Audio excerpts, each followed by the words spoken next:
Thank you, Colin. All right, thank you. Thank you for having me. So I work mainly with the York Energy Coach program.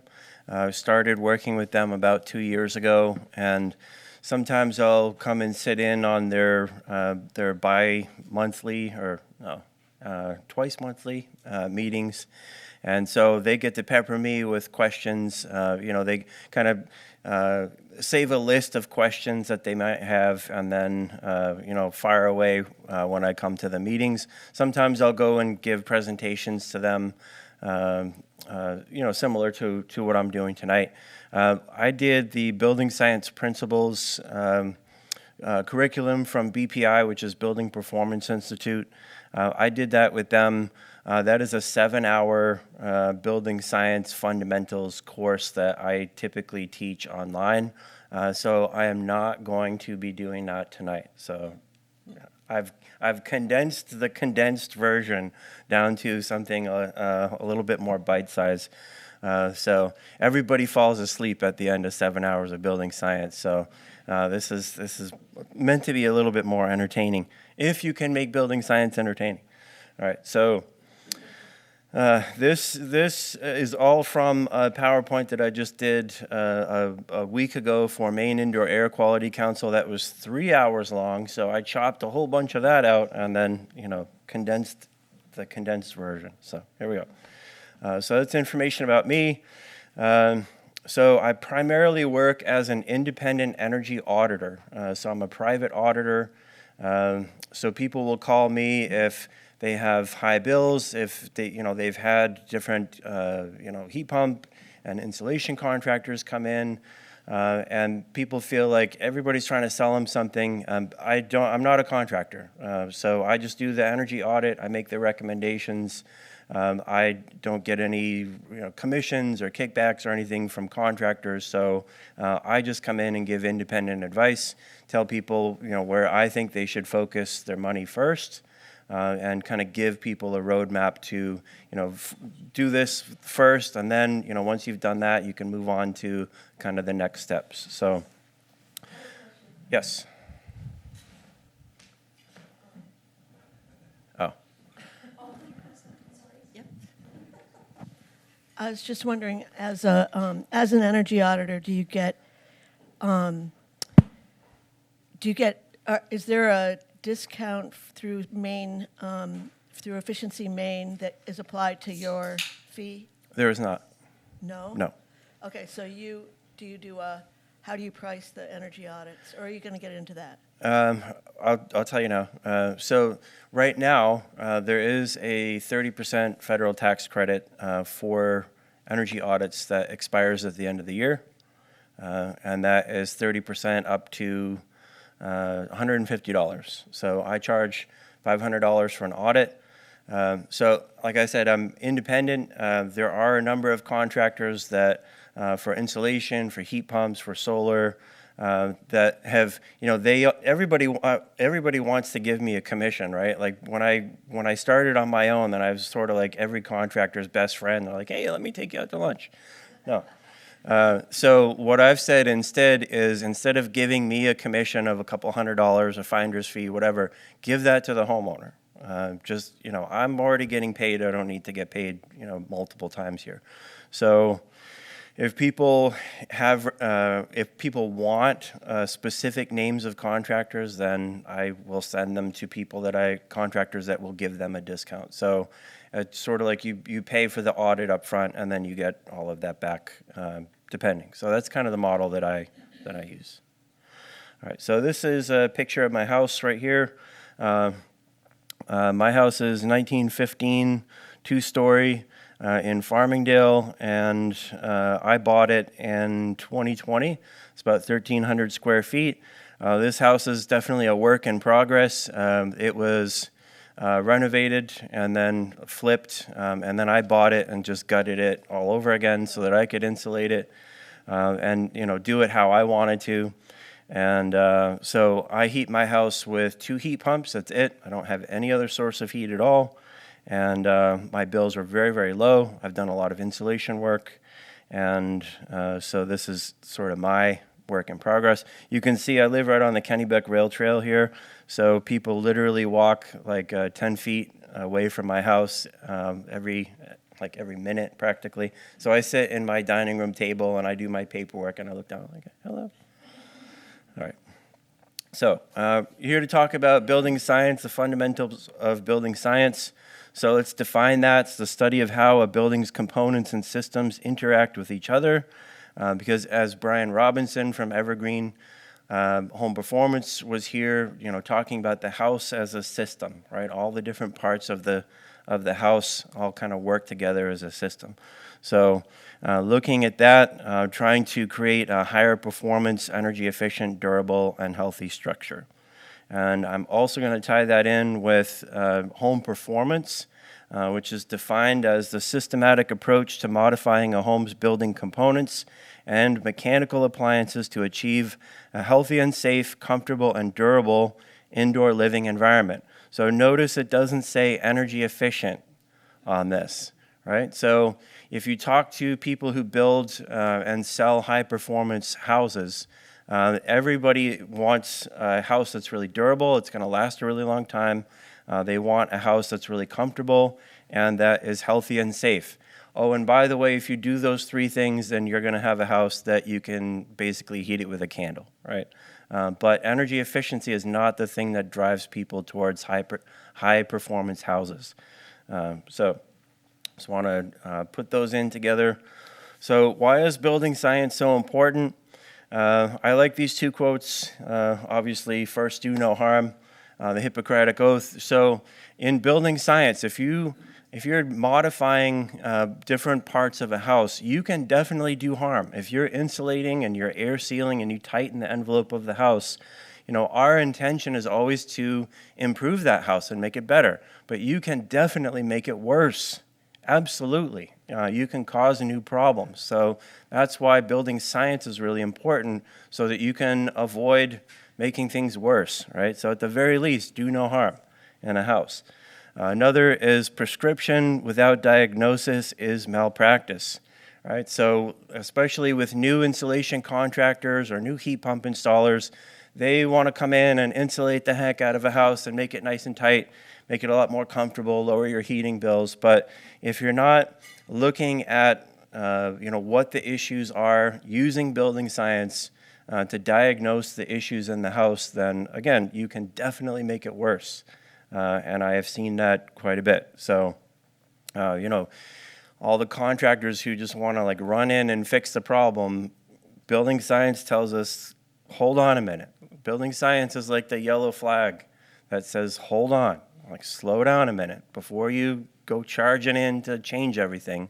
Think about the consequences of that, right? I mean, you want to make it better, so you want positive consequences, but you want to make sure you're thinking about the negative consequences. You're thinking about the house as a system. So if I insulate this part of the house, how's that going to affect other parts of the house?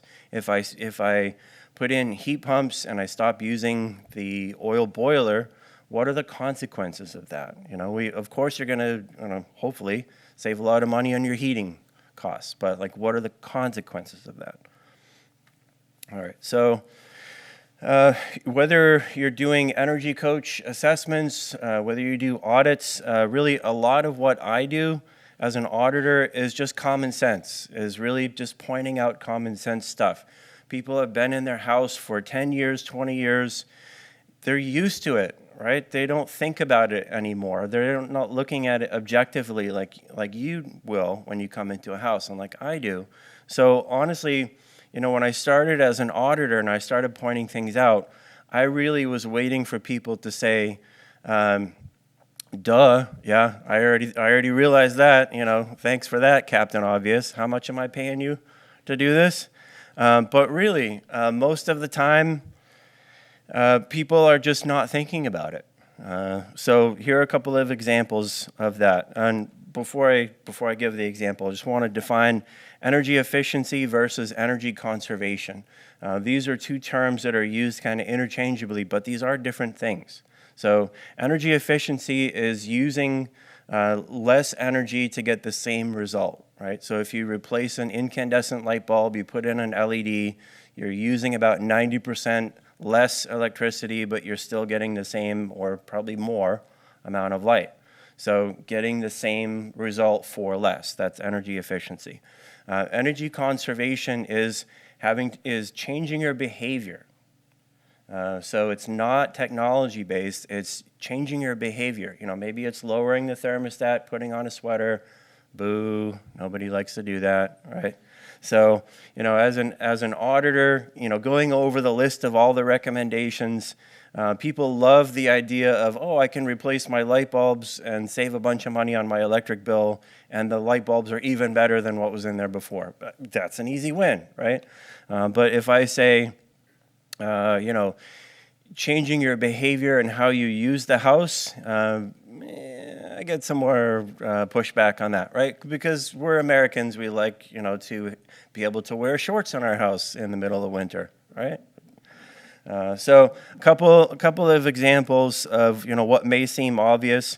This picture on the left here, this is an audit that I did where, let's see, it's two people living in the house. It was a ranch house, a fairly large house. And they had the garage, and then they had this bonus room up above the garage that wasn't a bedroom. It was just like, there was a drum set in it that had like an inch of dust on it. There was a treadmill that had like 3 inches of dust on it. Sort of, yeah. So, this wasn't a room that really got used very much, but it was heated. And so I talked to the homeowner and said, what do you actually use this room for? And she said, occasionally, we'll decide we want to, get back in the exercise habit and use the treadmill for a week, and then, then it doesn't get used. So I said, is it possible for you to move that equipment someplace else in the house and then just shut this zone off? Don't heat it. You can winterize it. You could keep it at a minimum temperature. There was no bathroom up there. There were no plumbing pipes or anything. And I said, this is going to be probably 400 square feet of heating space that you are not heating anymore. So, your heating bill is going to be going down significantly just by not using this space for 4 months of the year. Also, this garage underneath here, this was a heated garage. So I love to pick on heated garages. So I said, why do you need to heat the garage? Just devil's advocate. She said, well, I have paint that I don't want to freeze. Like, well, garages are designed to have a lot of air leakage and heat loss. They're not designed to be, cheap to heat. The garage doors are designed to have a lot of air leakage so that when you park in there, then those exhaust gases from the car are going to leave and not get stuck in there. So she had an unfinished basement. So I said, how about you put the paint in the basement and then you don't have to heat your garage anymore? And she said, I never even thought of that. Right? So I was so afraid that she was going to say, duh, but no. This house on the right, this is on Peaks Island. This is an audit that I did over the summer. This is a house that they live in for about 2/3 of the year, and then they're gone for the winter. They wanted me to come and do an audit to see what they could do to lower their heating bills during the winter when nobody is living there. It was already, pretty much fully insulated at that point, and I said, well, have you considered winterizing your house? And they said, what is that? What are you talking about? What is that? My God. But it's very obvious to me, like instead of trying to insulate your house further, how about you just not heat your house in the winter, right? This isn't John Travolta's mansion out on Islesboro that costs $5 million that is super fancy and artwork and everything inside. So you can certainly winterize that. So, part of my job as an auditor is just to have a conversation and, kind of point these things out. And maybe they say, we want to come and stay there for Christmas and the holidays and we don't want to winterize it. Okay. You called me because you wanted to lower your heating bills, so that is a really, really easy way to do that. But if you don't want to do that, then okay, we'll talk about some other things. All right, so in building science, it really comes down to the 4 control layers, right? Trying to control the water, the bulk water from coming into the house, trying to control the air leakage in the house. The air that's inside the house, you want to stop it from getting out. The air from outside the house trying to get in. We're trying to control the heat from escaping our house in the winter and getting in during the summer. And we're also trying to control moisture in the form of humidity in the house as well. So we're going to go over these 4 control layers here and how we do that. So how do we keep water out of our buildings? This is a hard one for retrofits. I actually, in presentations, I usually call this the bonus layer because if you don't have a really good water layer for example, you don't have Tyvek, house wrap on the outside of your house. If water gets underneath your siding, it hits that house wrap and it can drain down off of the wall. If it's a really old house that doesn't have that, then it needs insulation in the walls, then should you insulate those walls? If you think that water might be able to get in there somewhere, that's kind of a hard question. So when it comes to retrofits, a lot of times you just have to work with what's there. It would be awesome if everybody just took all their siding off and then put house wrap up or some kind of weather-resistant barrier there. But the reality is that most people are not going to be able to afford to do that. So we're going to have to work with what we have. An important part of my, How common is it that water is actually getting through the outer layer of your house? I mean, how many houses, what percentage of houses? Water is the number one reason why houses are damaged and destroyed. So everybody thinks it's... I mean, leaky siding. Leaky siding, leaky roof. Okay. Yeah, water. Roof, I can see it. Just wasn't aware of that being a prevalent problem, that it's actually getting through the siding. Yeah, water is always going to come through the siding, always. It's not meant to be a weather-resistant barrier just by itself. So you have to plan for when it does get under the siding, where does it go? Is it going to get the walls wet? Is it going to have a drainage plane that it can run down the wall? When I was in Massachusetts, I wrote contracts for exterior wall insulation all the time, constantly. And I didn't know if they had Tyvek under there or zip system or board sheathing. I didn't know. We just blew in a ton of cellulose. And fortunately, cellulose is very forgiving. It wicks moisture quite a bit. It can move moisture around so it doesn't trap it, like spray foam might. But we're definitely going to get into that a little while. Yep. Okay. So I'm just wondering, if you have an older house, does that mean you should really make sure you keep it painted does that help keep the moisture out? It does. Okay. Yeah. All right. Thank you. Not very much. It's the wood or whatever's behind the paint's the problem. Yeah, it could be if you have no insulation in the walls, or if there's a lot of humidity inside the house, then that is going to drive through the wall assembly to the exterior sheathing and through the siding, like wood clapboards, and it'll actually push the paint off of the clapboards. So it could be if you have a house where the paint keeps flaking off all the time, very well could be that it's a moisture problem from inside the house that's driving to the outside. So part of what I do when I do an audit, I'll go around the outside of the house and do an exterior inspection. I take lots of pictures. I get all the measurements and everything. But one of the things that I'm checking is the drainage. Do they have gutters? Do they need gutters? You look at the roof slopes and you think of, if it rains, where's the water going here?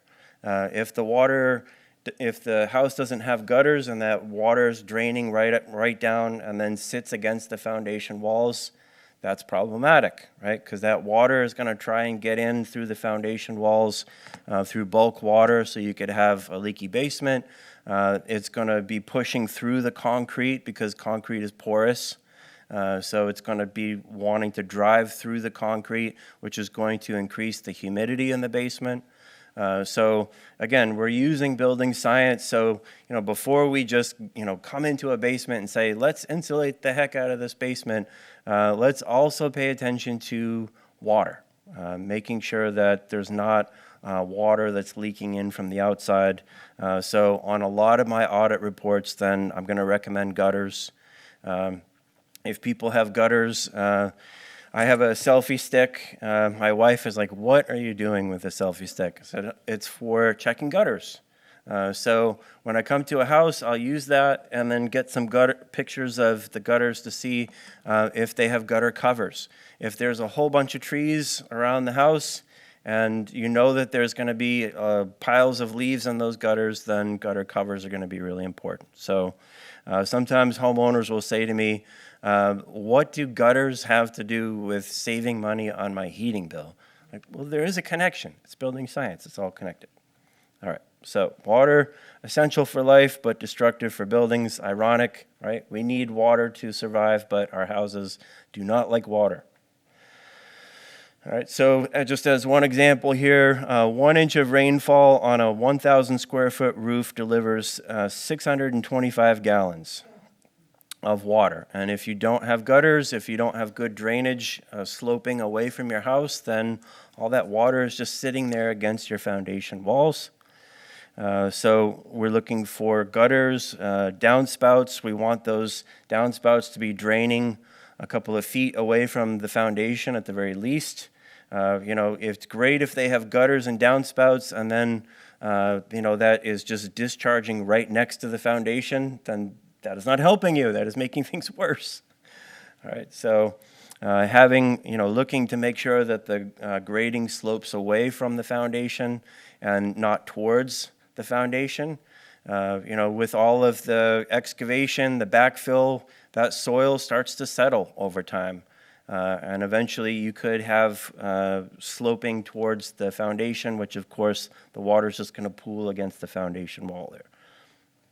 All right, so talk a little bit about water barriers, air barriers. One of my favorite layers here. Air barriers are trying to stop the air from coming into our house and moving out of our house. So we're talking about air leakage here, right? Everybody knows that insulation is great, more insulation is better, but most people don't realize or know what air leakage is, air sealing. Right. So in a typical house, 40% of the heat loss is because of air leakage. Everybody thinks it's always because of insulation or not enough insulation, but air leakage is a huge, important part of that. So in Mass Save, we did a lot of air sealing work. That was all free in Mass Save because nobody knows what the heck air sealing is. So try, selling a contract on something no one's ever heard of before. What is this $800 for air sealing? I don't even know what that is. So air barriers work a lot like a windbreaker for your house. So it stops the air from being able to push through. So things like house wrap on the outside provide an air barrier, or like zip system siding that's all taped provides an air barrier so that, when you are heating the inside of their house, then things like the wind are not going to have that much of an effect here. So a couple of reasons why we have so much air leakage. One of those, of course, is because of wind. So as the wind is pushing against the house, for all of the air that is pushing into the house, it's pushing that same volume of air out of the house. So you have a nice warm house, the fireplace is going, and then you have the wind is actually pulling that nice warm air out of the house and pushing cold air into it. So wind driven, that's a big one. Fortunately in Camden and Rockport, you guys don't have a lot of wind. All right. No. All right. So another reason is the stack effect. Why we have air leakage in our house. So The stack effect is warm air rises, and as it's rising, it becomes more buoyant, and there's more pressure for it to push against the ceiling and through the attic and out of the house. And for all the air that escapes into the attic through air leaks, the house is constantly pulling in more makeup air, right? Our house is not like a vacuum. For all the air that leaves, the house doesn't start to shrink down, like a water bottle that you pull all the air out of. So for all the air that leaves, it's pulling in more. The higher your house is, if you have a one-story house, you probably don't have a dramatic stack effect, but if you have a two-story house with a full finished basement, that's basically 3 stories. And as that warm air rises, it's causing more pressure to try and escape your house. So air sealing is really important for controlling the stack effect. And then lastly, another reason for air leakage in the house is our mechanical systems, right? For every cubic foot per minute of air that's being pushed out of the house is pulling in more. So every time you turn on your bathroom exhaust fan, that's pulling air out of the house, and it's causing air leakage to come into your house. Those kitchen exhaust fans, especially the really expensive ones that are like a jet engine in your kitchen, the 400 CFM, those move a lot of air, right? And so for all the air that leaves, the house is pulling in more makeup air. Clothes dryers, atmospheric draft heating systems, so not the high efficiency ones, just the standard old boiler or furnace. Those are pulling a lot of air out of the house, and it's burning air from inside the house for combustion, so it is using a lot of air. And then also, if you have forced hot air ductwork systems, if there are any pressure imbalances in the system, for example, say everybody at night closes the bedroom doors, and then all of a sudden now you're pressurizing, you're supplying air into each of those bedrooms, but that air can't get back out to the central return in the hallway, so you're actually pressurizing each of the rooms and causing air leakage, potentially. Yes? Is this just like the causation, or should we be arguing against having bathroom exhaust fans? Just causation. Okay. Yeah. Some of these things you can fix, other things, you want bathroom exhaust fans. So I'm not arguing against that. It's just that's a reason why we have air leakage in our houses. So how good is your air barrier? How do you know if your house needs air sealing? How do you know if your windbreaker has a lot of holes in it? The only way for you to know, really, besides it's a windy day and you feel there's a lot of drafts in the house, the only way to know is to use a blower door. So this is a part of every energy audit that I do, if I can. Use a blower door test. So this is a temporary door frame with a fan in it, and that measures the air leakage in the house. So it basically simulates a 20 mile per hour wind hitting the house. So it's not like a hurricane or tornado. It's just this is how your house performs on a windy day. So it basically, all a blower door does is it measures how much air leakage you have. And then you can do other testing, like you can use smoke testing and use an infrared camera, and you can actually see where the cold air is coming into the house. So this is by far my favorite tool. I totally nerd out doing blower door testing every single time. I've been doing this 15 years. I'm like, yes, I get to do a blower door again. There are situations where I cannot because of safety reasons. So if somebody has asbestos in the house, a lot of mold, then of course I can't, make that airborne and circulate that. So there are some reasons why I couldn't do it, and that is a sad day for me because I love doing blower door testing. This honestly, this is the part of the audit that gets people involved. Because I have 2 infrared cameras. I'll give the other one to the homeowner and say, let's go hunting for air leaks. Let's go take a look. Yeah. I'm curious about the gauge there in that picture. Sorry, I'm curious about the gauge in the picture and whether is that a negative pressure of 50 or a pressure of 50 in the house? Yeah. that you've created. And then the 3318, what is that? Right. So the negative 50, that is negative 50 pascals of pressure. So that's basically simulating the 20 mile per hour wind hitting the house. So usually with a blower door, we are depressurizing. We're pulling the air out of the house. And then for all the air that leaves the house is pulling in more. Right. And then you get to feel, where the air is coming in and actually see it. So that top number, the blower door is trying to maintain a negative 50 pascal pressure to equal that 20 mile per hour wind simulation. The bottom number, the 3318, that is cubic feet per minute. That's how many cubic feet per minute of air is being moved through that door, through that fan. It's actually measuring that. And I'll talk a little bit about what those numbers mean. So, This is sort of where like a energy coach assessment differs from an energy audit, because this is really expensive equipment. This is not stuff that you guys are going to use. This is the diagnostic testing that I do in an energy audit that would probably be too much to ask you guys to do. I wish everybody could have a blower door, really, because they are so awesome and so much fun. But yeah. So, in other words, you engage your clients by going around the house and feeling wherever, Yes. feeling it out? Yeah. And a camera? Yeah, using the infrared. Actually, Oh, the infrared. Great. I have the infrared camera with me. I'll pass this around here. If I tell someone, hey, that pull-down staircase that goes into the attic, there's a lot of air leakage through there. Usually homeowners will say, yeah, okay. But if I run the blower door test and I have, come here, stand under there, and when it's a hurricane in your face, right, then they're like, oh my God, I didn't realize there was so much. So you can actually see where the air leakage is coming from. You can actually see the purple streaks of cold air coming through. Yes.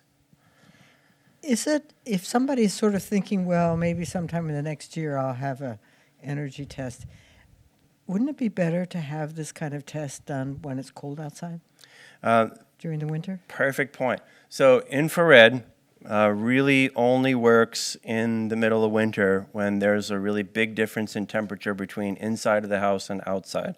So with that, you can see the insulation on the walls, you can see the air leakage. But with a blower door, that induces air leakage in the house, it causes air leaks, then that makes the infrared something that you can use year-round.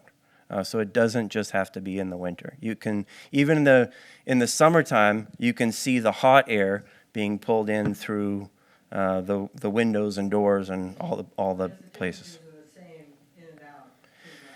If the temperature is the same, it's going to be harder. That's why I have a $5,000 infrared camera, because it's super sensitive and it can still tell the difference. If you just have the little plug-in FLIR, like the $300 infrared camera, then it's not going to have that same sensitivity, so you wouldn't really see that.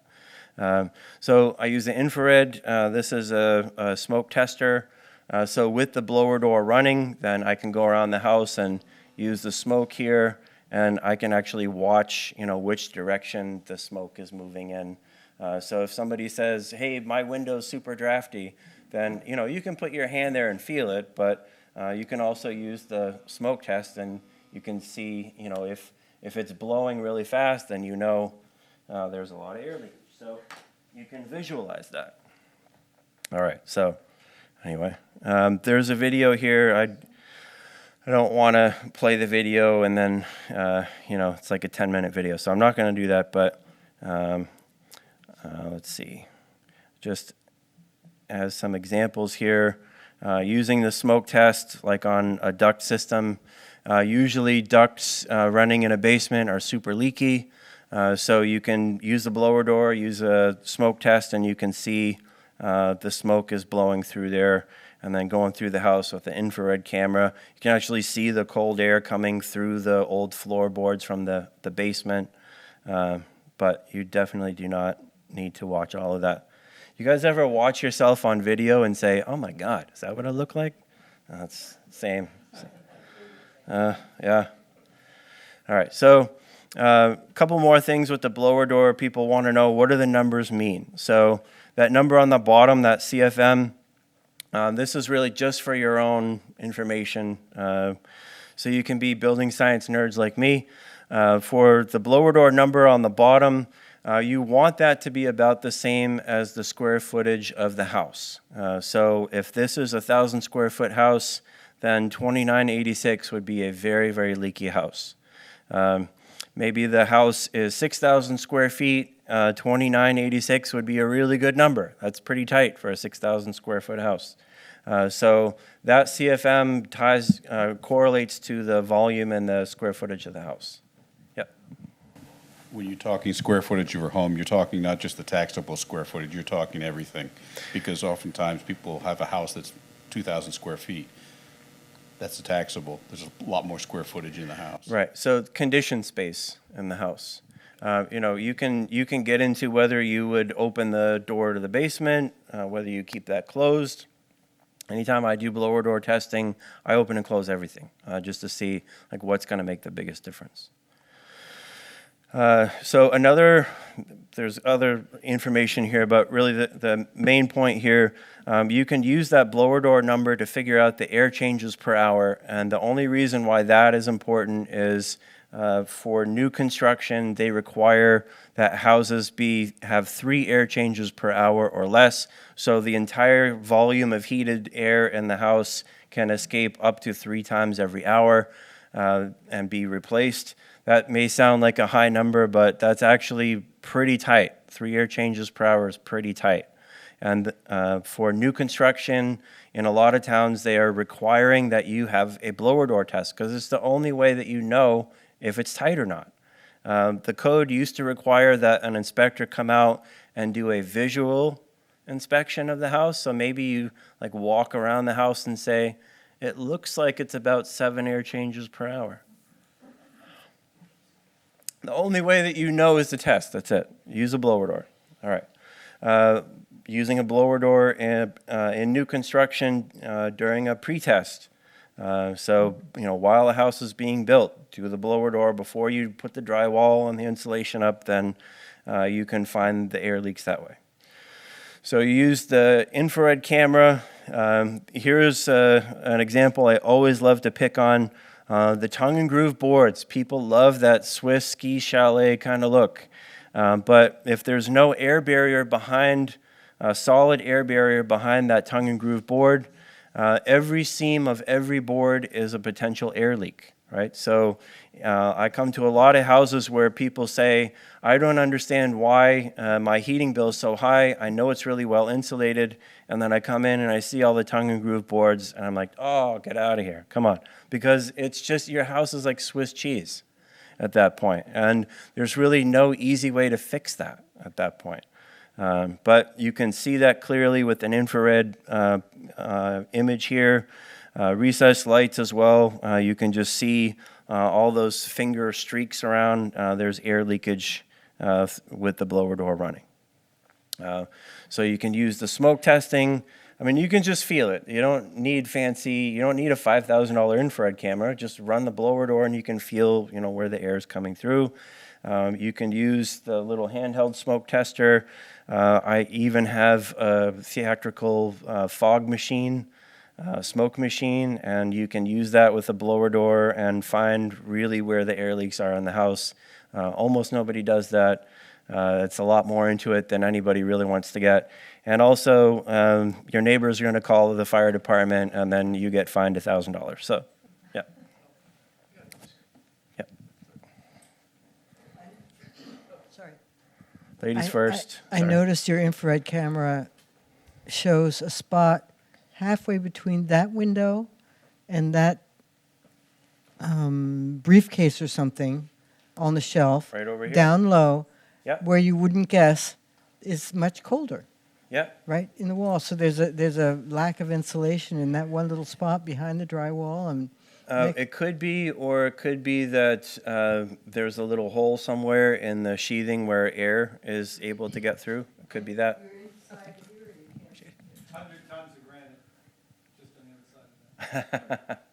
Yeah. One thing with infrared is that it's highly interpretive. If I've been using an infrared camera for 15 years, so I know what I'm looking at. But there can be, when you see things like that, there can be a number of reasons why that's happening. It's not just because, hey, I think there's missing insulation there. And even if there is, then what are you going to do about that? Evergreen is not going to come and fix that for you. They're not going to come and drill a hole in the wall to fill 6 inches of missing insulation. So, yeah. Yeah, so I'm just wondering if you make a house too tight, are there some health issues? For instance, I heard that radon got to be more of a problem when houses got Yes. tighter because it would collect. Is that an issue at all? I mean, do you have to have some Absolutely. circulation to keep the air healthy? Absolutely, yes. We're definitely going to cover that. But, everybody knows a house needs to breathe, right? No, a house does not need to breathe. People living in the house need to breathe. The house is not a living organism. A house needs to be able to shed moisture, which we create by living in the house. A house would work really well if nobody lived in it, right? But we have to provide ventilation so that the house, that is the lungs with which the house can breathe, which we got some slides on that. Just get through this more quickly here. Zone pressure diagnostics, it's just another tool that I have. Basically, it's a fancy word for hose under a door. So with the blower door test running, I close the bedroom door, put the hose underneath, and I can see, is there a lot of air leakage through that one room, so that I can begin to sort of localize where the air leakage is coming from. The blower door does not tell me where the air leakage is. It's just telling me how much leakage there is. And then I have to go find it, put on my detective hat. So that's a little bit about air barriers. So now we talk about thermal barrier, right? So that's like the sweater for your house. That's the insulation, trying to keep the heat inside your house.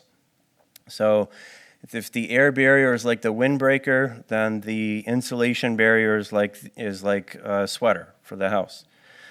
So you need the windbreaker and the sweater together. Right? If you just go outside on a windy day with a sweater on, the air is going right through it, right? So you need both. In a typical house, about 60% of the heat loss is through the materials, so not enough insulation, things like that. Second law of thermodynamics, back to science class in high school. Second law of thermodynamics is energy wants to go from high concentration to low. Heat wants to move from hot to cold. If you have your house nice and toasty at 70 degrees in the middle of winter, that heat wants to get outside, so you want to try and slow it down.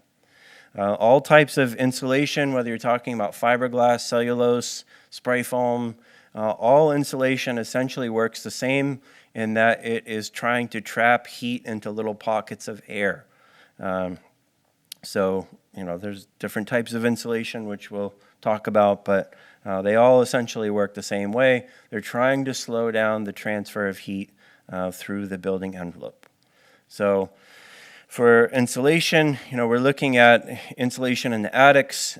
Typically, that is insulating the flat of the attic. Here they're blowing in cellulose. This is a great example of what not to do because they left the crappy fiberglass in place. Why would you do that? Take it out. Blow in cellulose. It's going to be much better. So that's insulating up in an attic. We have spray foam down in the basement. Spray foam, we're going to talk about that a little bit more. This is very controversial. There's a lot of controversy about using spray foam. There are some companies who will come in, spray foam everything, every surface of your house, your toast for breakfast, it's just everything. And it can really cause problems. There are benefits to it, but there are definitely some negatives as well. There's spray foam, which is most typically used down in basements, which we'll talk about that a bit. Insulating in the exterior walls. So typically how that is done is by removing some of the siding on the outside. They'll drill through the sheathing layer. They blow in cellulose, which is shredded newspaper. They blow that in under high pressure. dense pack the wall cavities and slowly back the fill tube out, and then put the siding back on. Yeah. How does that work if they have a water barrier on the outside of the sheathing? They turn it into Swiss cheese. Problematic. Yes, can be problematic, definitely. Hopefully, you have a good insulation contractor like Evergreen who, seals everything up. Make sure that if they are going to punch a hole in something, then it's all sealed up afterwards. Yeah. That can also be done from the inside as well. Interior drill and blow. So if you have like aluminum siding, insulation contractors are not going to touch that. It's way too much trouble and effort. They're going to do it from the inside. So that's every 16 inches all the way around the perimeter of the inside of your house. They're drilling a 3-inch hole. They blow the insulation in. They cap the hole. They put a rough coat of plaster, and they leave it like that. So you have to sand it, paint it. Obviously, that's very invasive. Most people don't want to have to do that, but that is an alternative. If people have stucco siding, asbestos, shingle siding, you have to do it from the inside. And then also my favorite here, knee walls. This is actually from an audit that I did yesterday. I just threw this picture in, this picture on the bottom right here. So on the Cape, like Cape style house on the second floor, you go up, you're going to see these little knee wall crawl space attics. In this case, I was running the blower door and the number was really high, and we were trying to figure out where the air leakage was coming from. It was the knee wall. So you have this fiberglass insulation on the slopes here. It's vented at the soffit, and the air is coming up behind that fiberglass. But guess what? It's coming right through the fiberglass. All the air is just coming right into the house. And they said the second floor is really cold and really uncomfortable in the winter. And, again, like to me, I didn't need a blower door test. I just open up the crawl space and say, there it is, right there. That's why. But then we run the blower door test and said, hey, come with me. And then he could feel it. And he said, oh, my God, I had no idea. That's why. Microphone. You got a Cape Horror story? Not exactly. My question is in knee walls, you often see where the insulation is actually on the vertical of the knee wall and nothing or minimal on the roof line. Right, yep. Okay, because that one looks like all the insulation's on the roof line. Right, yeah. So the way that you would insulate a knee wall crawl space is you can either do the slope like that and the gable ends, or you can do that vertical knee wall and then do the floor. So either way. And they both kind of have their pluses and minuses, but in this particular case here, the air leakage is tremendous. So since they already have fiberglass bats on the slopes, really the thing to do here would be to put some kind of a solid air barrier over it, like rigid foam board, plywood, drywall, something, so that's going to keep that air moving up the cavities instead of coming into the living space. Excuse me. Yep. I didn't know this before I did this to my house. Can you define soffit, knee wall, and the gables like in that, or just point to them? There might be folks that don't know. Yeah. So the soffit is going to be, I don't know, can you see my arrow on here? The soffit is going to be right here. Oh, I got a pen. I can circle it right here. So the eaves, so a lot of times if you look up at the eaves, you'll see that there's a vent slot that's cut in there. So that's going to be the soffit. The knee wall, so with a knee wall you have the vertical wall here. This is the actual knee wall. This is the floor of the knee wall attic. And then this is the knee wall slope here, the ceiling slope. So you could have it insulated on the slope like it is, or you could have insulation on the vertical part here and in the floor. So either way, it's fine. Or both, yeah. A lot of times when it comes to knee walls, like in a 1950s or 60s Cape, it wasn't done. So then the homeowner at that time will just do it DIY, and homeowners don't know building science. So they just like throw a bunch of insulation at it and don't really understand what it is that they're doing. Yeah. Okay. All right. So like I said, insulation can cause problems if you're not using building science. The good insulation companies are very well versed in building science. They understand the implications of what they're doing. All right. So some health and safety things that you guys will see. Oh, yeah. You mentioned foam insulation. Are you going to go into yeah. the dangers? Okay. Oh, yeah. The good, bad, and the ugly, yeah. All right. So health and safety. So reasons why you might not be able to do insulation in a house. These are going to be things that you will see as energy coaches when you come into older houses. The picture on the top here, vermiculite. So if you happen to pop up the attic hatch and you look into the attic and you see that there's this kind of looks like aquarium gravel, this is vermiculite. It may have asbestos in it, it may not. Doesn't matter if you test it. Insulation contractors are just going to assume that it has asbestos in it somewhere. So you can't run a blower door. You don't want to pull that into the house.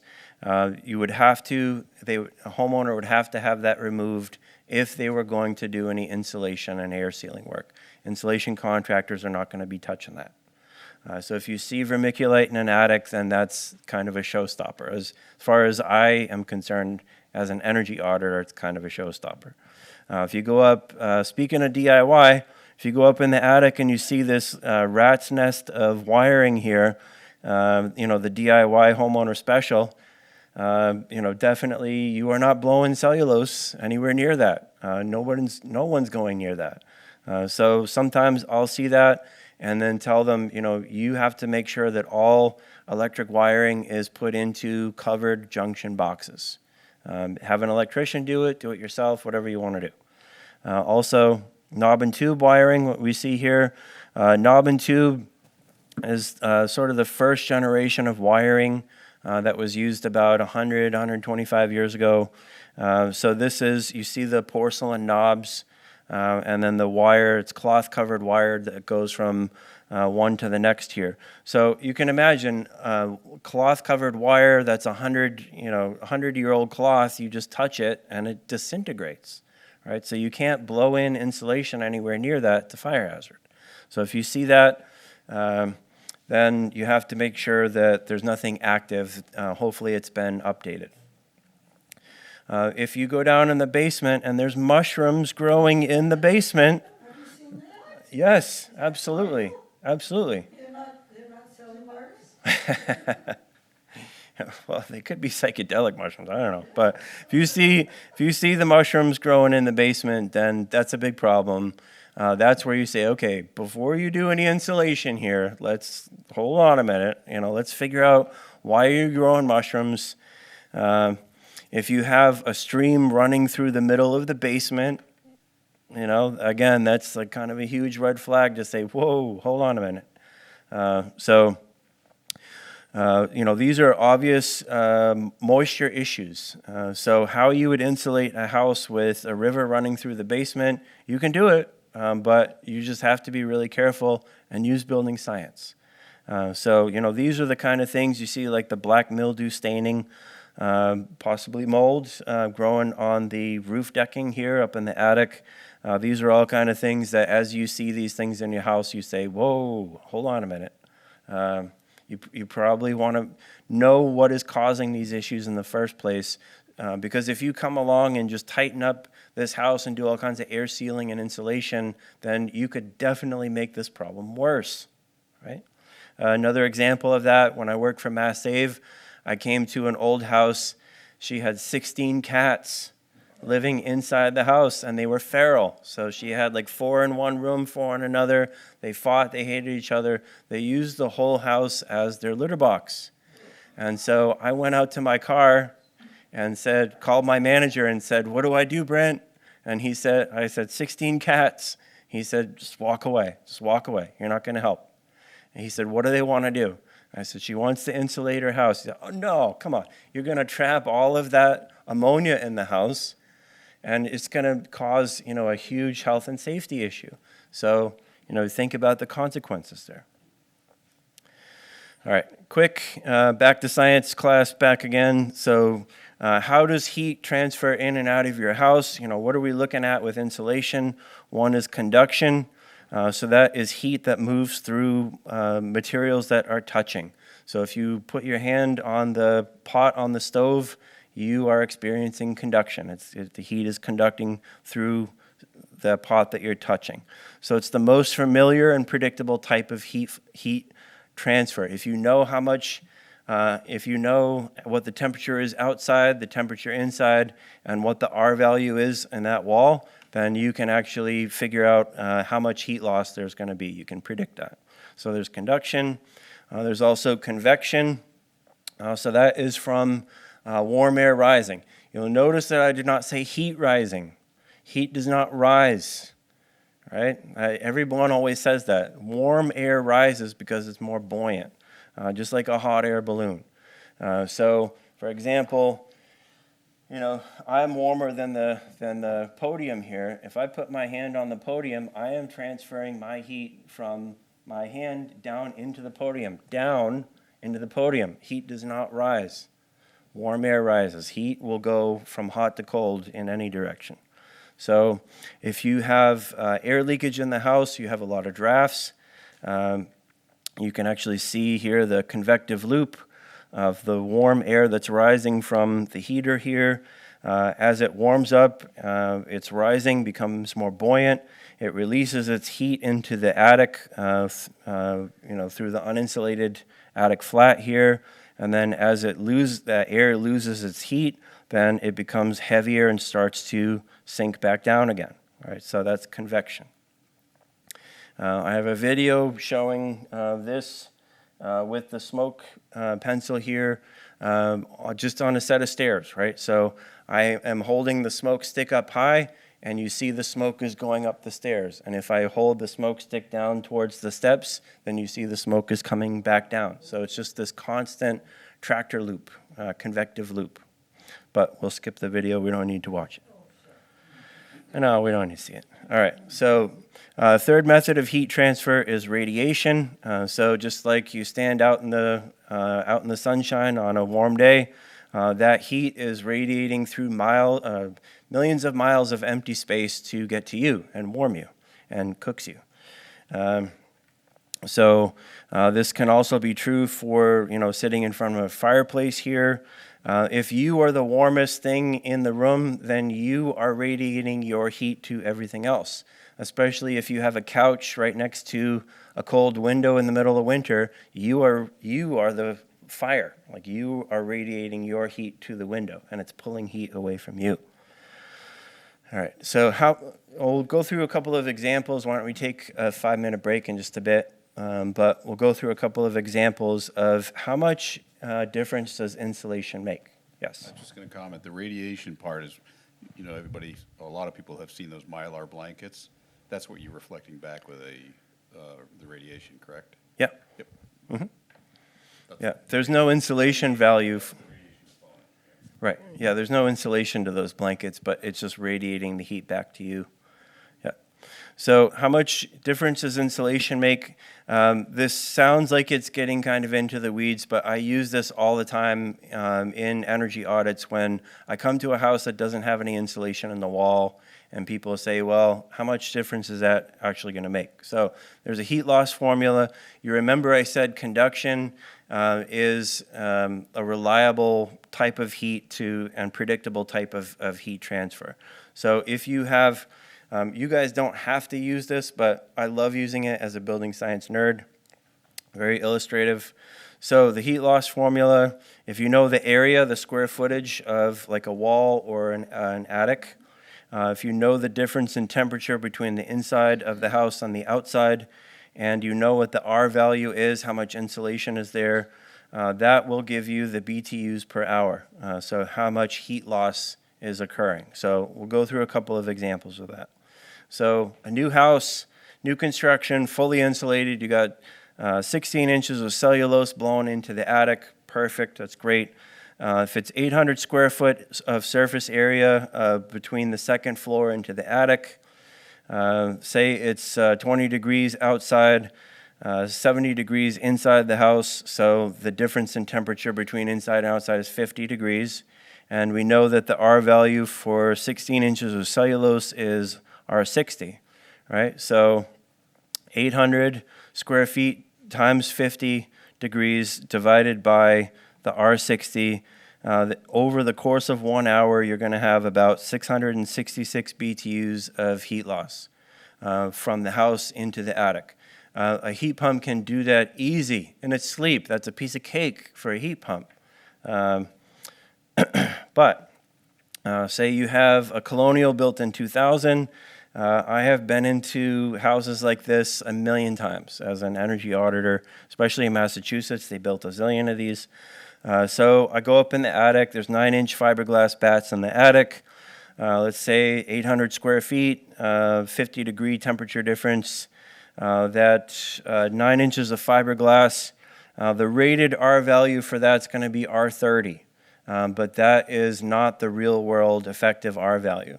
If insulation is not exactly, fiberglass, if it's not exactly perfectly installed, it's actually going to have a much lower R value. So we'll say instead of R30, it's R17. So 800 square feet multiplied by 50 degrees divided by R17 is giving us 2,352 BTUs per hour. Again, heat pump can do that, sure. 1850s farmhouse, no insulation in the attic. You go in that attic, there's nothing there. We use our heat loss formula. 800 square feet times 50-degree temperature difference. We'll be really generous and say that it's an R1 because that plaster and the wood and the lath, it has something, a bit of an R value. 40,000 BTUs of heat loss per hour. So say you have an old oil boiler. That thing is running like full tilt, trying to make up for that. A heat pump, come on. There's no way a heat pump's going to do that. It's going to be really hard. So that's why insulation makes such a difference. Sometimes people will tell me they've gotten 3 different quotes from heat pump installers, and they say all 3 of them, none of them actually went up in the attic to see that they had no insulation. That's malpractice, right? Prescription without diagnosis is malpractice. So insulation makes a huge difference.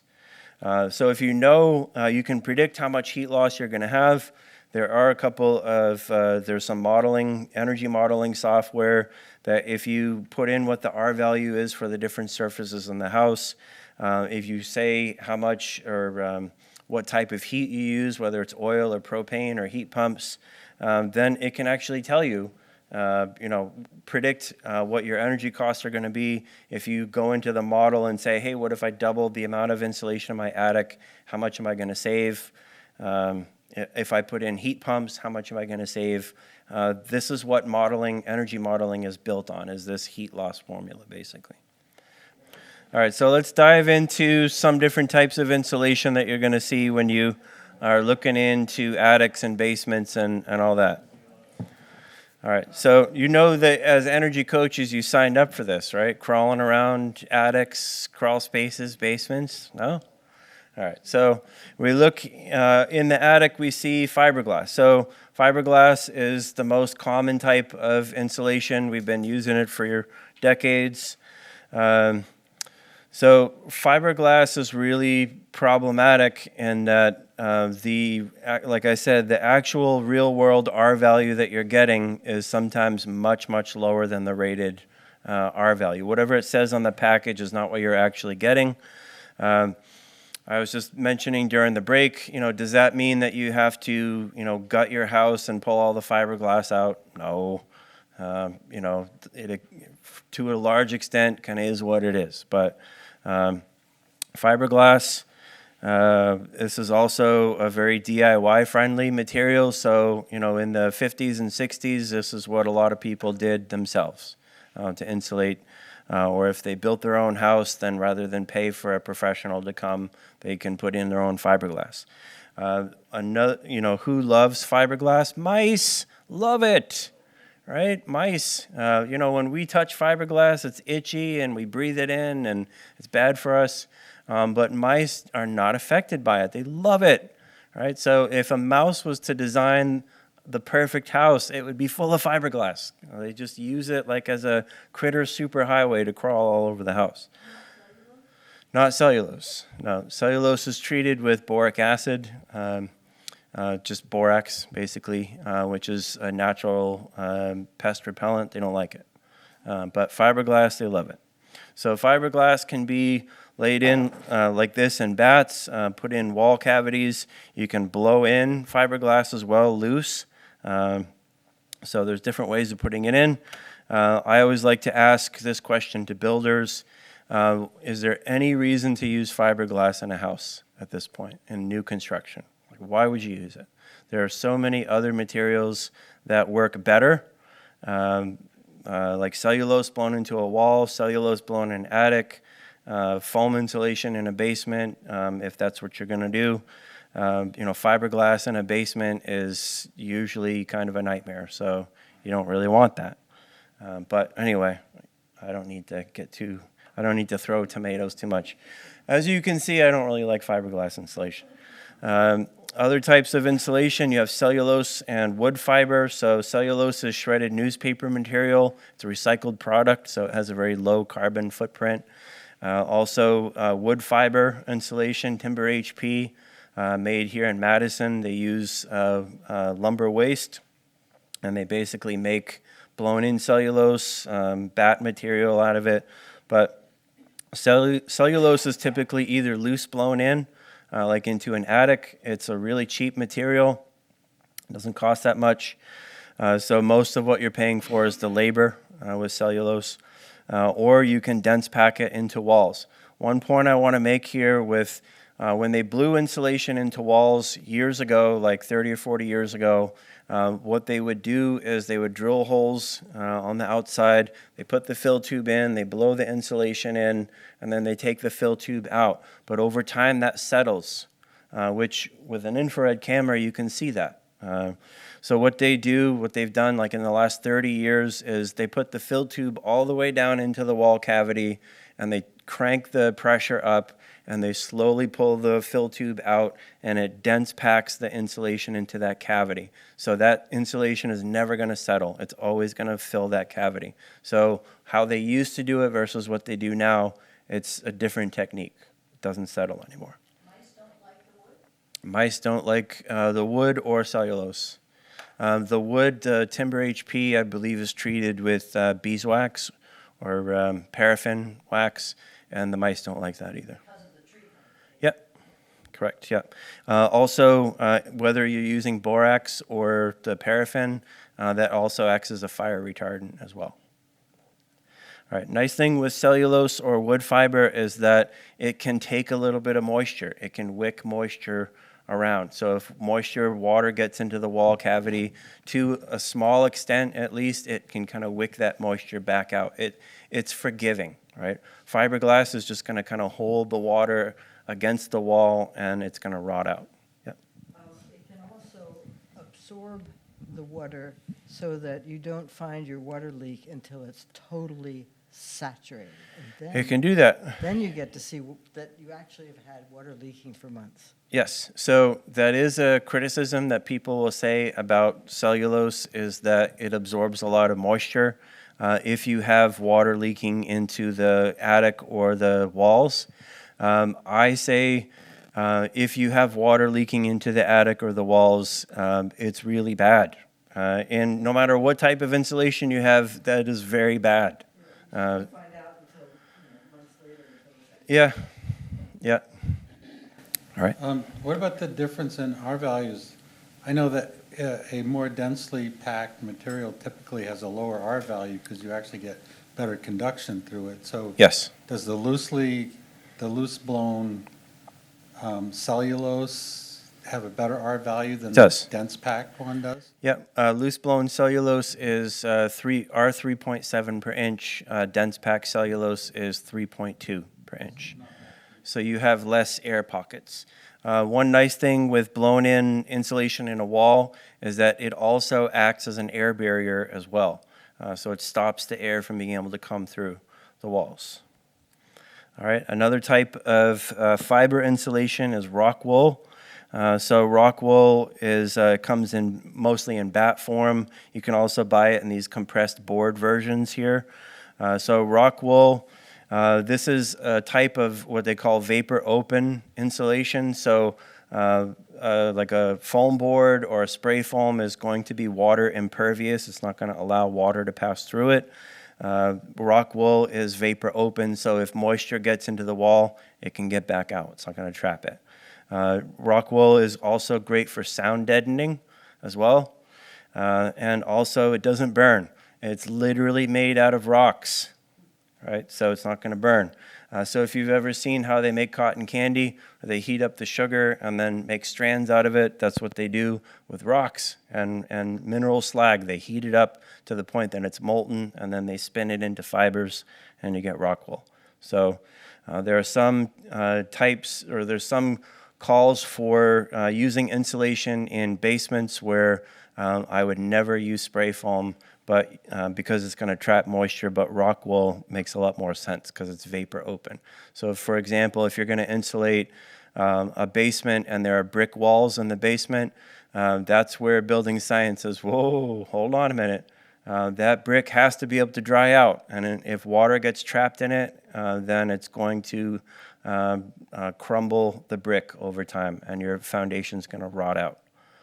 So rock wool is a good alternative to that. What's the vermin situation with rock wool? I don't think they like to live in it. It's really dense.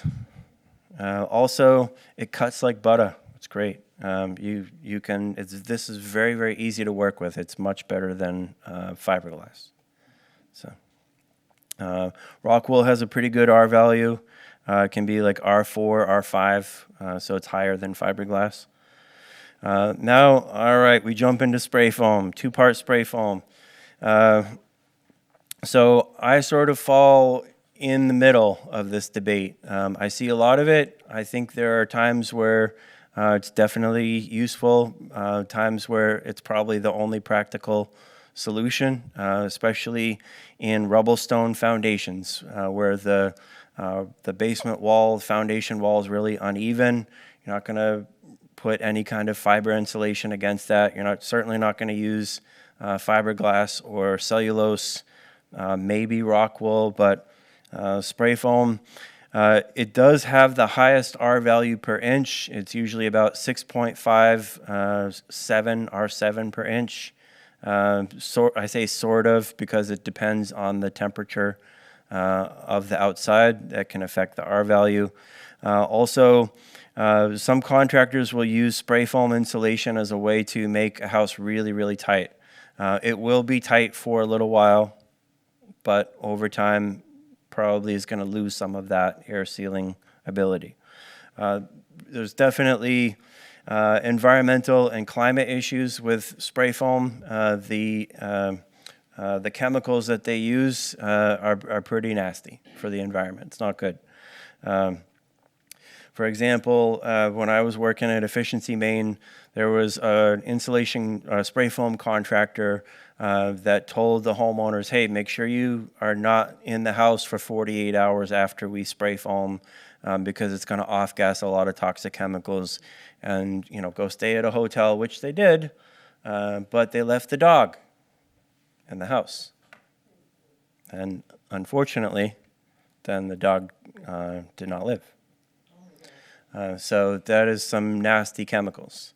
And of course, the homeowner then sued the contractor because their dog died, and the contractor said, I told you to leave. And they said, well, we did. You didn't tell us we had to take the dog. So arguments. I used to see as an inspector a lot of spray foam done in old houses with basements that had a dirt floor or dirt floor crawl space. So again, building science, you're making the house much, much tighter, and you have all this moisture coming up through the dirt, and that moisture has nowhere to go now. So you've taken that 1850s farmhouse that never had moisture problems, never had radon, never had indoor air quality, right? Because the house was so leaky that all that, mold and radon and everything is just going, right? It's leaving.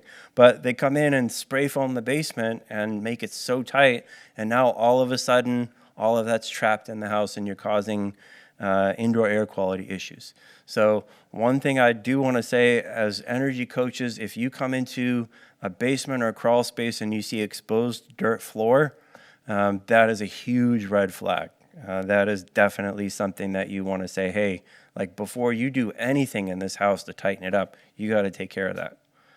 Because what happens in the basement happens in the house. It's going to migrate up into the house. Spray foam, like I said, I'm kind of agnostic. There are some, like in the high performance building, passive house world, that are very, very much against it. Wouldn't recommend it for anything. There are some contractors who, spray it on their toast for breakfast. They love it. So, I'm kind of in between. I guess I think I first learned about spray foam back in the 70s, and I've been told that the chemical, whatever, that it was much improved, that it was much healthier than it used to be, but I guess. Yeah. Well, the first spray foam they used back in the 70s was urea formaldehyde foam, formaldehyde. And so if the building caught on fire, then the firefighters would actually get sick from toxic fumes. So at least we're not doing that anymore. And from a global warming standpoint, the refrigerant or the chemical that they use in spray foam is much better than it used to be. But, it's still very high compared to using something like cellulose, which is a recycled product. So spray foam also requires an ignition barrier because if fire is near it, it starts to off gas, which is very flammable. All right. Besides spray foam, we have rigid foam board. So something like polyiso here on the upper left corner. This has the foil facing on it. This has the highest R value per inch, about R7 per inch. Which again, sort of, it depends on what the temperature is. The R value drops once it gets cold. Going back to the spray foam, I didn't know if you were going to go back to that. I actually saw a case where a bunch of the spray foam had been used on a thing, and because of the amount of moisture it trapped, we tore open the wall, the studs were missing, and it was just the foam. Yep. So then it became a structural member of the house. Yeah, okay. Right? Yeah. That was quite where they had done it. It was in the basement. If you have houses that are right on the shoreline, then spray foaming the basement is great because if there's a flood, it will float. Yeah, or it will float. Just put a outboard motor on the back. You got a houseboat, right? All right. Sorry, bad joke. All right. So rigid foam board some types can be used for exterior continuous insulation. So for new construction, part of the code is you can do 6-inch insulation in the wall cavities and then put 2 inches of rigid foam board all the way around the outside of the house as an exterior insulation. There's different types of rigid foam board. Polyiso is this foil-faced here.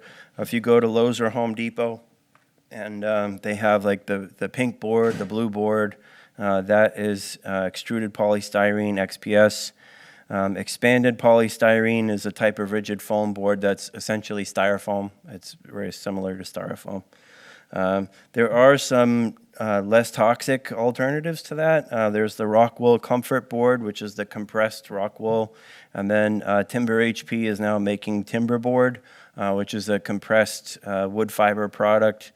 They've been using it in Europe for decades, but we just started making it here in Maine, and it just became available commercially about 2 weeks ago. So you'll see a lot more of that. This is just a graphic that shows the R value of all the different types of insulation. And then it'll also tell you the typical applications. So with fiberglass, it used to be years ago when a house was built, the supplier would just drop off a ton of fiberglass. They'd use it in the walls, the attic, the basement, all over the house. Now there are much better materials to use for pretty much all parts of the house. So I don't understand why a builder would still use fiberglass. But Is there standard wisdom as to which part of the house should be prioritized for insulating? For example, like if somebody felt like they couldn't do their whole house, would it be more important to start with the basement or the attic or the walls? Usually the attic, as long as the moisture issues have been solved in the basement. So the floor is impermeable and the walls are impermeable in the basement? That you are not getting bulk water leaks into the basement, that you don't have really high humidity, you're using a dehumidifier, you don't have dirt floor exposed, things like that. So usually the insulation priority is the attic first, the top of the house, and then also, at least to some extent, the basement, the rim joist where the house sits on the foundation. You have all the rim joist squares in the basement. That's a real easy target that insulation contractors will hit that. And then at that point, the exterior walls. The problem for exterior walls is most insulation contractors don't want to do it. So like Evergreen does, they certainly do. The best insulation contractors in the state, they do. But it's easy to spray in cellulose in an attic. You can do that all day, every day. It's easy. To spray foam in a basement, piece of cake. It's not hard to do. But exterior wall, it's hard. Contractors don't want to do it. Yeah. Is that just because you have to remove the siding and deal with that sort of stuff, or? Yeah, like you're expecting an insulation contractor to be a carpenter, essentially, right? You have to replace siding, put it back on. They drill through and then they nick a wire, and then now they have to pay for new wiring. Maybe they blow insulation into a wall that's in a closet that maybe they had a hole in the plaster and lath and they didn't see it. And all of a sudden, they're just blowing in. They're like, wow, there's a lot of bags in this wall. And then they realize, oh my God, I just filled up the entire closet. So it can be a problem. Yeah. Oh, yeah. All right. Hi. When we redid our basement, that was a nightmare of a job.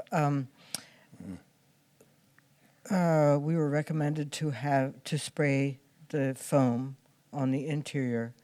Now the concrete walls were wet. The moisture was obviously wet. The moisture was coming right through the concrete. Yeah. And our house, the soil around our house, natural soil, is clay. Mm-hmm. And we made a decision to go to a lot more trouble and work to insulate the exterior, including digging down outside the foundation, because of a concern that by insulating the inside, Yeah.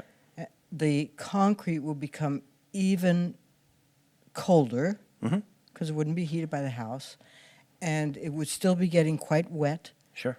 And so the upper levels of the concrete within the freezing zone would freeze and crack. Mm-hmm. That was all intuitive guessing on the homeowner's part. The insulation company didn't have any opinion about that one way or the other. Yeah. You will run into situations like that where you can't easily do the right thing. So you have to either try and work with what you have, or a situation like that where you have to excavate the whole outside of your house, which, a lot of people can't do that or are not going to do that. Another alternative would be potentially you could insulate the ceiling of the basement, and then whatever happens down there, it can get hot, cold, wet, doesn't matter, because at that point it's outside the building envelope. It's not part of the conditioned space. But if you have your boiler or your furnace, your hot water heater, all your plumbing pipes down there, and you insulate the ceiling of the basement, then now you're putting all of that outside of the building envelope, which could be causing new problems. You could have freezing pipes. So building science can get really tricky. Absolutely. Yeah, it can get really complicated. All right. So that is an example of the energy coaches in York. I'm one of a handful of energy auditors in the state. In the whole state, there's only 5 of us, but I'm one of them.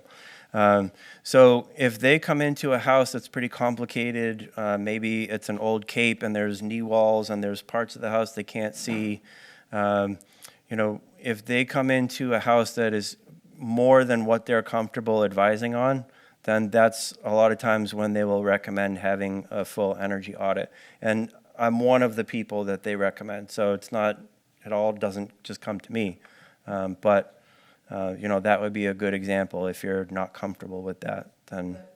But would you opine with the homeowner about the situation that we were looking at, of what we were weighing between, the whole issue of making the moist concrete colder and Yeah. therefore potentially freezing? Yeah, we would definitely, I would, absolutely, yeah. That's my job as building science, is trying to figure out the solutions using building science, yep. I'm not even certain what a French drain is, but I keep hearing about when there are moisture problems around a foundation that putting gravel, digging back. Yeah, that helps to promote the drainage away from the foundation walls so the water has someplace to go. It's not cheap. French drain's expensive to do, but that's certainly an option. Yep. So our house has an unusual thing I haven't seen before, around outside foundation. I know that they coated the outside of the concrete with something or other, some dark Okay. material. Yeah. And then it actually has like 2-inch foam board. Okay. Where they backfilled the earth behind it. Sure. What's that all about? Yeah. I can't imagine that's for insulation. Oh, yeah. Yeah, so it's insulated from the outside, so that's stopping the cold and the heat from transferring through the concrete in the first place. So it's great. If it's done that way, great. Depending on the type of insulation, insects, if there are that kind in the area, then they can kind of burrow through the foam board, and then you don't really have much of an R value anymore. But yeah. Yeah, so a lot of times you don't see it because, like for XPS, the EPS, the styrofoam, like it has a texture to it, so you can actually parge over it with stucco or concrete, so that it just looks like it's part of the foundation wall, but there's actually rigid foam board there. Yep, yeah, a lot of people don't like to look at the bright blue, so then they, parge over it. All right, so thermal bridging. So we just had a day with some snow yesterday, and then, a few days ago, and then in the morning I'm driving around and seeing this all over Farmingdale. And I love days with like just a little bit of snow, because then I can, drive past everybody's house and say, looks like you have an insulation problem. I'd love to be able to put little postcards in people's mailboxes and say, I can help you with that. This is what I do. So thermal bridging, that is heat that's transferring through the materials of the house. Something like this is a picture as one example where there's not a lot of insulation in the attic, and the heat is transferring up through the roof here, and it's actually slowed down a little bit by all of the wood rafters, because wood has an R value of about 1 per inch, so maybe 6 or 8 inch rafters here. So there's less heat loss through the rafters, the wood, than there is through the attic flat. So when you drive around, like, when there's a little bit of snow or frost and you see the zebra stripes all over the roof, then, give them the name of Energy Coach program. Call us. All right. Yes. All right. So thermal bridging, you can actually see this with an infrared camera. This picture on the left here. So you can see that the yellow is warmer areas. So these wall cavities here, nicely insulated. But the purple wall studs here, the purple is cold. So the heat is transferring through the wall studs much more quickly than it is through the insulation. You can actually see the little purple dots here. Those are the drywall screws, because the heat's transferring even faster through the metal of the screws. So the wall stud, in terms of surface area, it could be 15 to 30% of the heat loss through the walls is through the wall studs. The only way for you to really fix that is to wrap the outside of the house with exterior insulation. That's why we put foam board or rigid insulation on the outside of the house is to stop thermal bridging.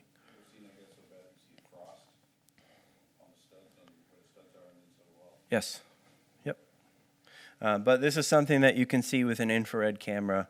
And then also, when houses are constructed, so part of what I do is blower door testing for new construction. So I see houses being built, and I see, wall studs, like 9 studs all put together in the wall. You can't insulate that. There's no cavity there. The air leakage is going to go right through, all of these gaps in the wall studs here. So, you've basically, the builder has just built in a massive amount of heat loss around the windows here. It's always going to be like that. So do you insulate between the studs and wrap the house? Yeah. Yeah, there's no reason to do 9 wall studs together. None at all.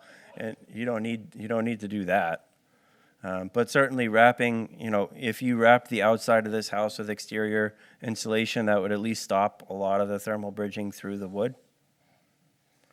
Yeah. When you're building the house or rebuilding the room, you can always take foam board, like an inch of foam board on the inside before you put the drywall up and screw through that to a stud, and that would help. Yellow flag, careful. If any moisture gets into that wall cavity from the inside of the house, you cook in that pot of pasta, all that moisture. If there's any holes in that rigid foam board and the moisture gets through, then it can't get out. You've basically created a vapor sandwich. It can't get to the outside. It can't get back to the inside. You can cause problems that way. So if you do that, you got to seal every single little penetration imaginable. Another way of stopping thermal bridging is what's called double studded construction. So that's what a lot of high performance houses are being built now, where you have a 2x4 or 2x6 wall layer, and then you have a space, a gap in between, and then you have an inside 2x4 or 2x6 wall layer. You blow that wall cavity full of cellulose, and you have like 12 inches of cellulose, and that gap, there's no direct way for heat to be able to get through any wall studs. So that's another alternative. That's actually what I did in my house, and it shows you, because I've never built a thing in my life, but I still figured out how to double stud, so even an idiot can do it. So I basically... when I gutted my house, it was 2x4 walls, and then I put spacers on those 2x4s and then bolted 2x4s onto that as a second layer. So my walls are 8 inches thick throughout my house. So really well insulated. It's another way that you can do it. Did you do that from the inside or the outside? From the inside. You can also do that from the outside. I did it on the inside. So I lost 8 inches of floor space in my house. It's not a big deal to me, but all right. We use the rigid insulation on the outside, some examples of that. And then this, it's kind of hard to see, but on the right here, this is actually a picture of a double studded wall. So there's a little bit of a spacer in between the two wall studs there. In this particular case, I'm not sure. This isn't my picture, but you can do a 2x4 and a 2x6. Yeah. All right. Vapor control layer. So again, back to your example, we're trying to stop the diffusion of moisture from the inside of the house into our wall cavities here. So this is where builders who start to learn about building science start to get really scared, because they were never really concerned about vapor before, because they weren't building tight houses before. If you don't have a really good vapor control layer on the inside wall, like painted drywall is a good example of one, you cook that pasta, that moisture is transferring into the wall cavity, and it's making the inside of that wall cavity pretty wet. And say this is 20 degrees on the outside. This is outside, and then it's 70 degrees on the inside, right? All that moisture drives into the wall, and it hits this exterior surface here, which is 20 degrees, and all that hot, moist air condenses and turns from vapor into liquid water, and then you have wet walls on the inside. So what we do is we put up some kind of a vapor barrier on the inside of the house. Painted drywall is what we usually use. We used plastic sheeting back in the 70s, and then we created a vapor sandwich, trapped all the moisture in there. We had sick building syndrome, so we did that back in the 70s. We don't want to do that again. So we want our walls to be able to breathe a little bit, have stop most of the moisture from coming through, but still allow it to be able to come back out if it gets in there. So in Maine, we use our vapor control layer. We call this a vapor barrier, but it's not a barrier. It doesn't actually stop moisture. It just slows it down. Just kind of like works like a speed bump. We want our vapor barrier to be on the inside surface of the walls. In Maine, if you live down in Alabama and Georgia and Florida, then you have a lot more moisture on the outside of your house that's trying to get in. So you want your vapor barrier on the outside of the house. So it depends on where you are in the country. In Maine, most of the moisture, except for a couple of weeks in the summer where it's really humid, most of the moisture is coming from the inside of the house trying to get out. Weren't you saying that you want it inside of the shingles or whatever on the outside of the house as well? No, we want our vapor barrier in Maine on the inside. Okay, but you want some kind of water barrier. You want to stop bulk water from coming into the walls from the outside. Vapor control layers are trying to stop moisture diffusion, which is moisture on a molecular level moving through solid materials. Tyvek is a great air barrier, but it is vapor permeable, so moisture can still go through it. Just stops air. All right, so we use this example here. We've all done this. You take a can of soda or seltzer out of the refrigerator. You put it on the counter in the middle of summer, and immediately you get all the sweat on the can. So what's actually happening? Why is that happening? What causes that? Condensation due to the difference in temperature. The cold can cooling down the warm air outside the refrigerator, and then it runs below the dew point and condenses. Exactly. What's that? We got comments from the peanut gallery. Oh. Yeah. So you have all the air surrounding the can that has moisture in it, humidity, and as soon as it starts to cool down, it is transforming that moisture in the air, that water vapor on a molecular level hits that cold surface, and it starts to condense and turn into liquid water. So on the inside of our walls, this is what happens. This is exactly what happens. Just like the soda can, that moisture hits the cold surface and turns into liquid water. So that's why in an older house, if you don't have a good vapor barrier, you pull the fiberglass out and there's mold and mildew all on the inside. All right, so vapor control layers, we put this in new construction. We cover the concrete with it so that moisture can't come through. We put a vapor control. This is a bad example. We're going to skip through this. This is new construction. 4 control layers.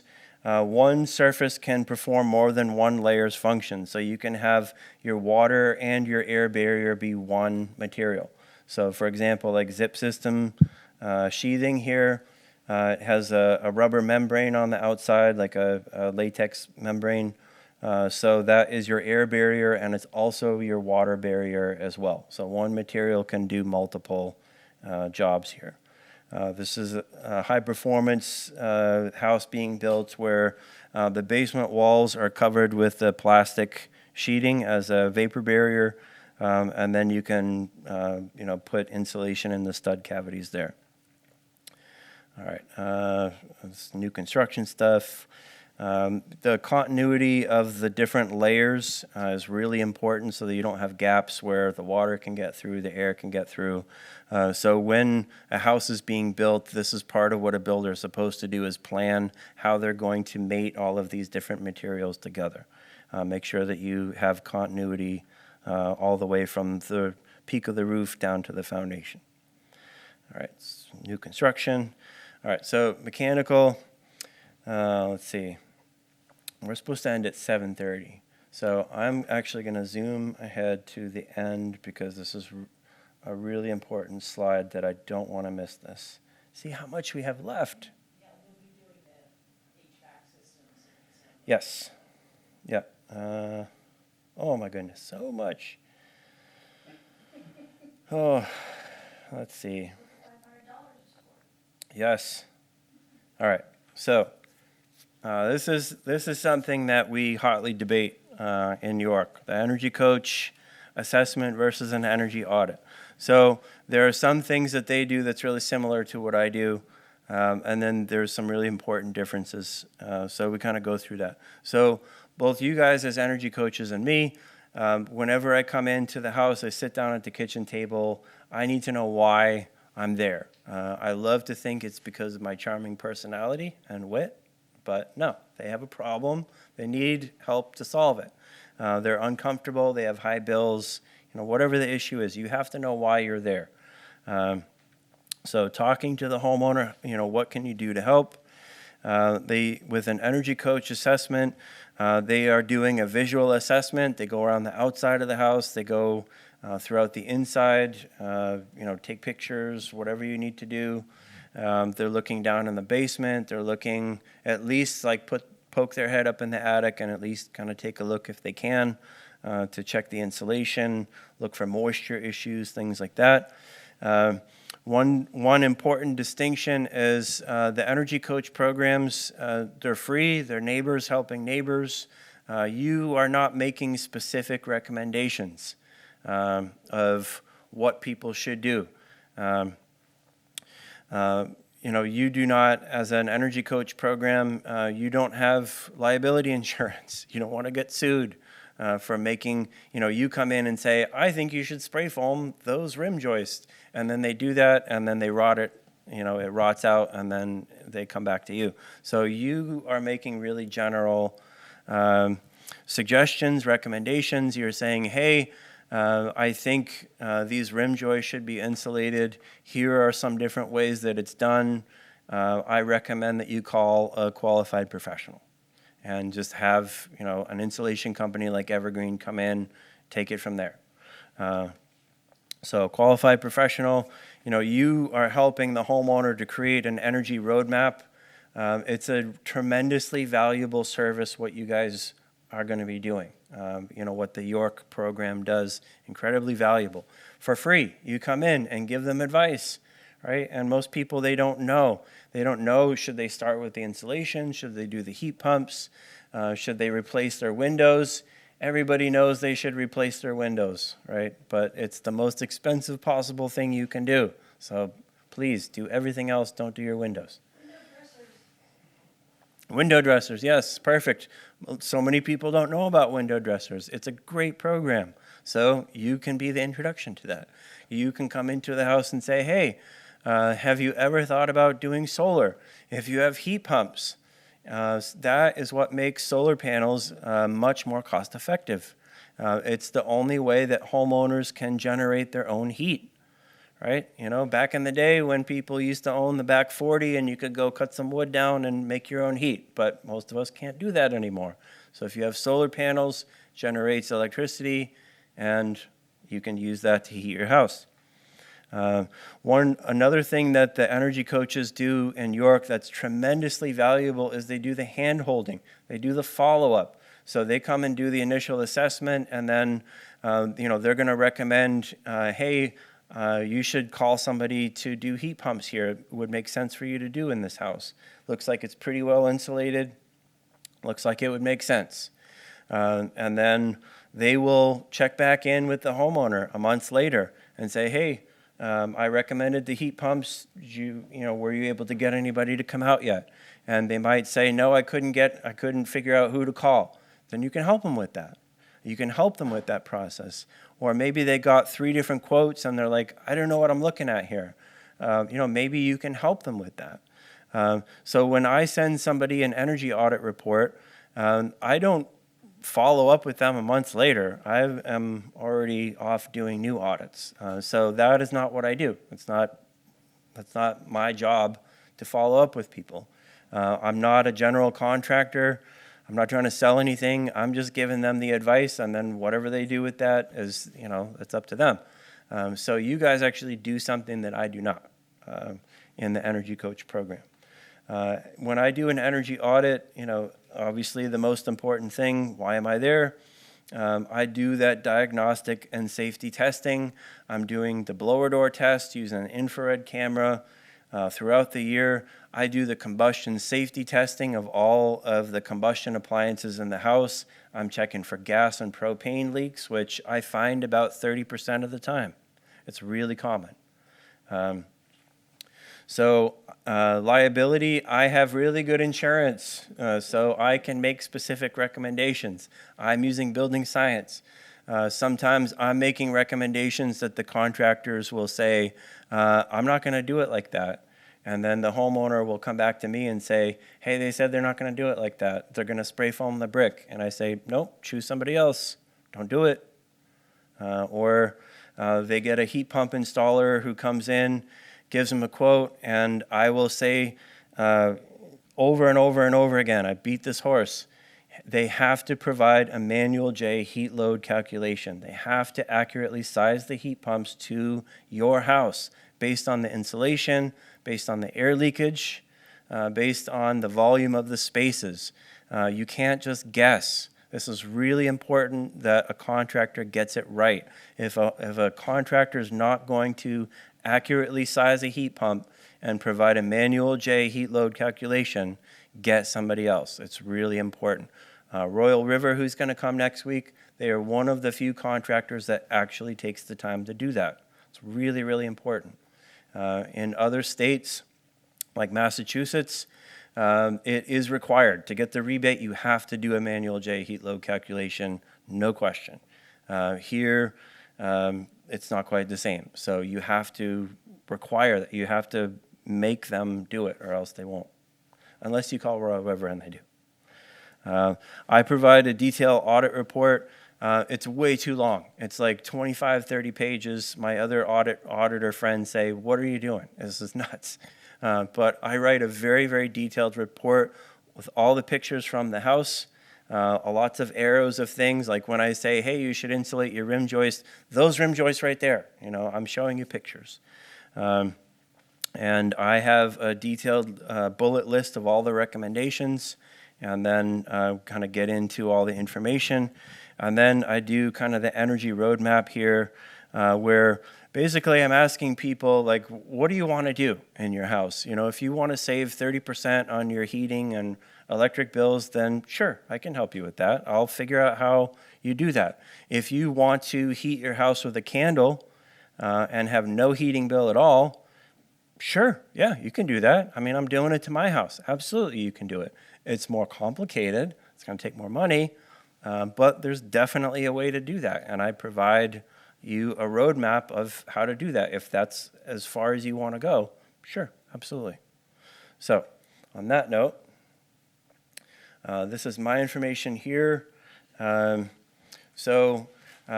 part of your organizing process, I'm sure you will have a list of the people who do energy audits.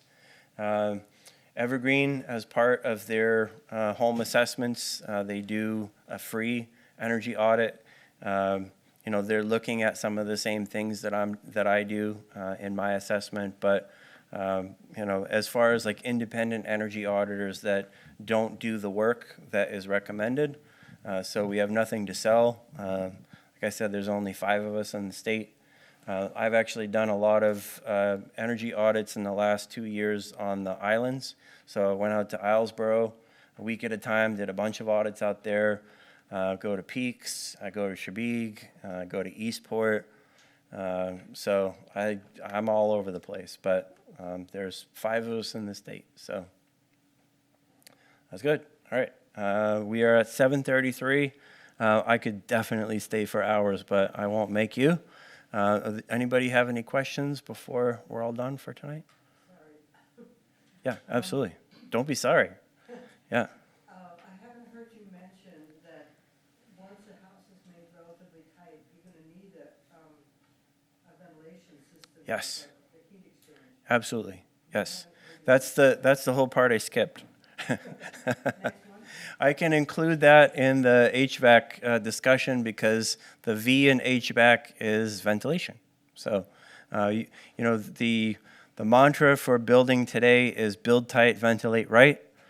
So when I said the code for new construction is 3 air changes per hour or less, then at that point you need some kind of mechanical ventilation because there's not enough air leakage just naturally anymore. In passive house, like the super tight houses, the leakiest you can build a passive house and still get certification is 0.6 air changes per hour. That is crazy tight. But then those are the houses that you can heat it with a candle. And if the power goes out and you don't have heat for a week, doesn't even matter. You have no heat loss. So that's the. But you're not doing the heat exchange, the air exchange then? If you lose power, yeah.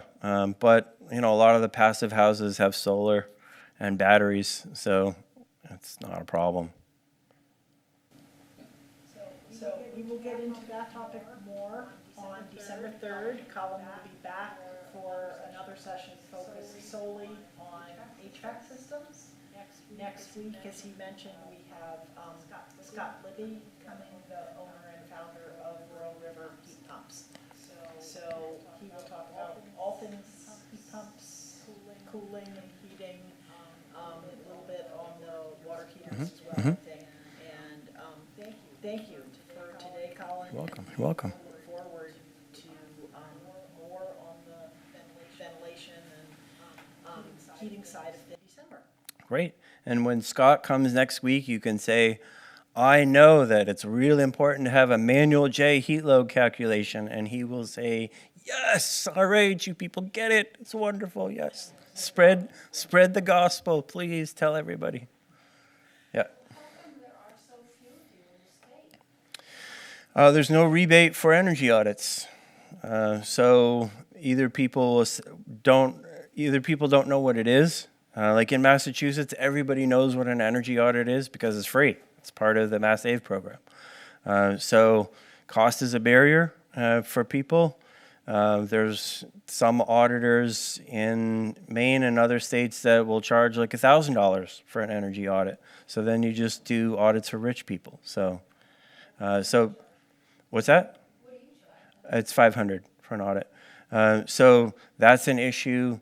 And then also sometimes people will say, well, why not just call an installation contractor and get a free audit? Why would I pay $500 for you?